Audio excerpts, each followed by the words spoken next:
રાધે રાધે, જય સિયારામ. આપણે પ્રસાદ ચૈત્ર ચાલે છે.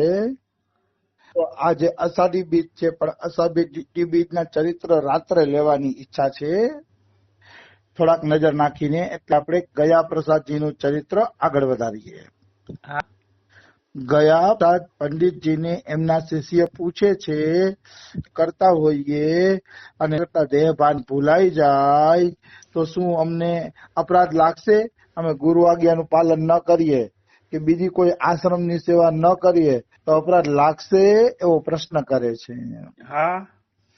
ત્યારે ગયા પ્રસાદ પંડિતજી કહે છે કે એમને કોઈ પણ પ્રકારનો અપરાધ નહીં લાગે, કોઈ પણ પ્રકારનો અપરાધ. કારણ કે એને દેહ ભાન છે જ નહીં, તો પછી અપરાધ કેવાનો? અપરાધ તો દેહ ભાન હોય ત્યારે લાગે છે. દેહનું ભાન ભૂલ્યા પછી અપરાધ લાગતો નથી. यह तो चिंतन की सत्यता है. મતલબ ચિંતનની સત્યતા જ એ છે કે તમે દેહ ભાન ભૂલી જાઓ. જો તમારું દેહ ભાન ભૂલાઈ જાય છે તો માનવાનું કે તમારું ચિંતન સત્ય છે, એમાં કોઈ એટલે કોઈ શંકા નથી. બિલકુલ. અને ચિંતનનો વાસ્તવિક ફલ પણ એ જ છે કે તમને તમારા દેહની શુદ્ધિ બુદ્ધિ ન રહે. જ્યાં સુધી દેહની શુદ્ધિ બુદ્ધિ છે ત્યાં સુધી માનવાનું કે નામ જપ થાય છે, સારી વાત છે, થાય છે, પણ હજી એનું ફળ નથી મળ્યું. એનું ફળ એ છે કે પછી દેહનું ભાન પણ રહેતું નથી. એ ચિંતનનું વાસ્તવિક ફળ છે. અને આપણે સત્યતાથી ચિંતન કર્યું છે કે નહીં એની પહેચાન જ એ છે કે સંસાર ભૂલાઈ જાય.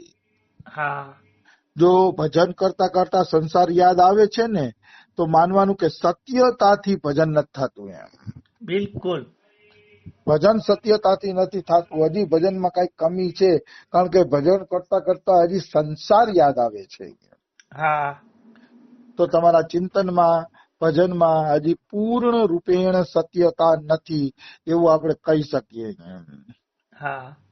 પૂરી સત્યતાથી જયારે ભજન થાય ને ત્યારે પછી જગત યાદ આવતું જ નથી. એવા ડૂબી જાય છે કે એને સમયનું પણ ભાન નથી રહેતું. સમયનું ભાન પણ એને ભાનમાં જપ કરતા કરતા આટલો સમય નીકળી ગયો, એને સમયનું ભાન નથી રહેતું.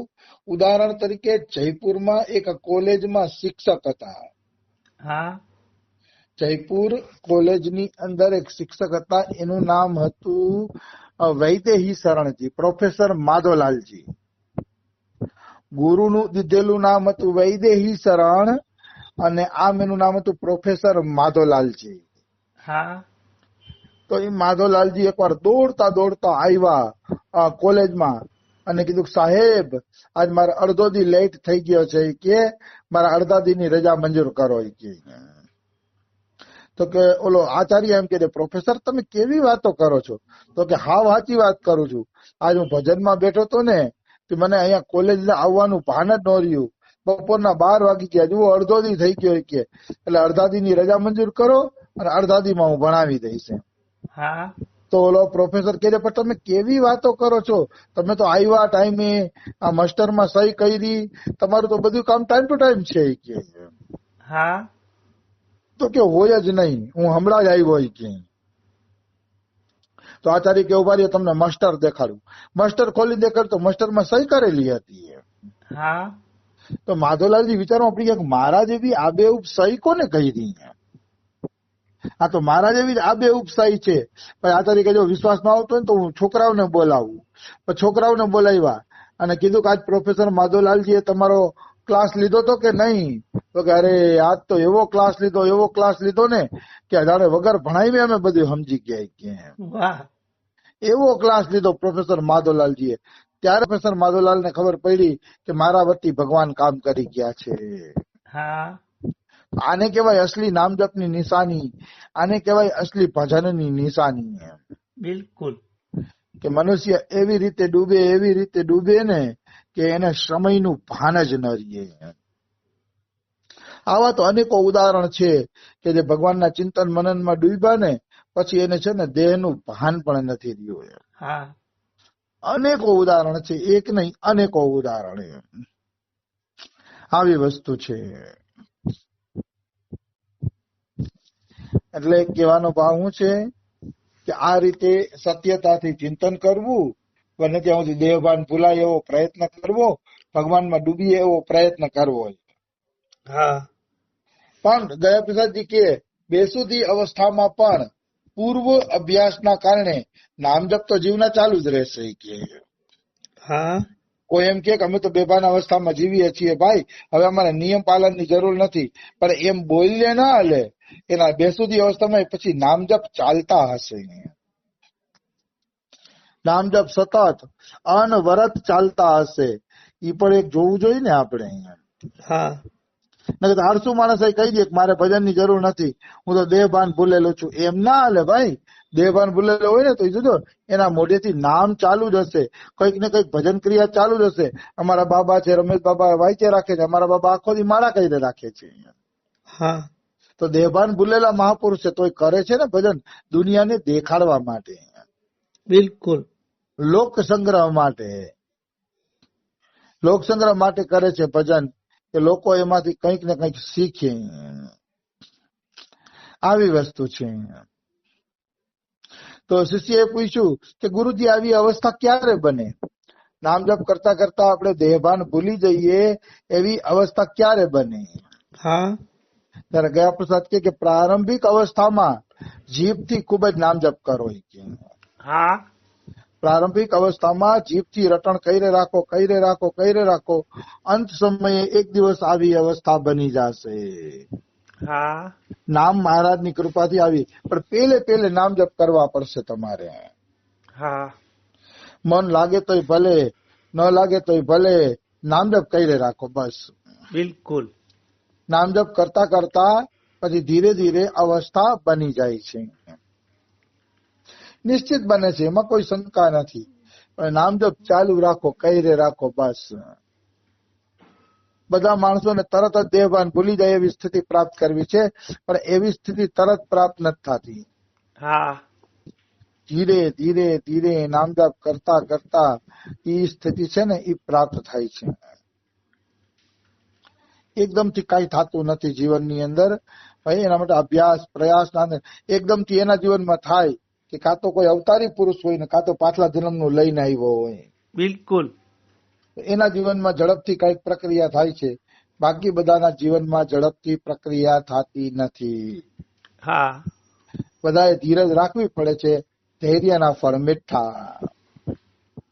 આવી વસ્તુ છે. તો એક ભક્ત પાછી જિજ્ઞાસા કરે છે ગયા પ્રસાદ પંડિતજી પાસે કે મારો એક અનુભવ છે.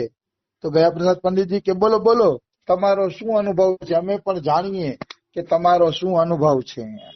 હા, તો કે ગુરુજી મારો એવો અનુભવ છે કે હું ધામમાં નહોતો આવ્યો નહીં કે ત્યાં સુધી તો નામજપ ખૂબ સારું ચાલતું હતું કે ભગવત ચિંતન કરીએ ને, ભગવાનનું ચિંતન કરીએ ને તો નામજપ હાલતું નહીં કે, પરંતુ જયારે અમે કોઈ મહાપુરુષનું ચિંતન કરીએ છીએ, ગુરુનું ચિંતન કરીએ છીએ, ત્યારે એવું લાગે છે કે જાણે અતિ સુંદર નામજપ હાલે છે. હા, મશીનની જેમ નામજપ હાલે છે. તો આનું કારણ શું કે ભગવાનનું ચિંતન કરી તો એટલું નામજપ હાલતું નથી, પણ ગુરુનું ચિંતન કરવાથી નામજપ અતિશય ચાલે છે.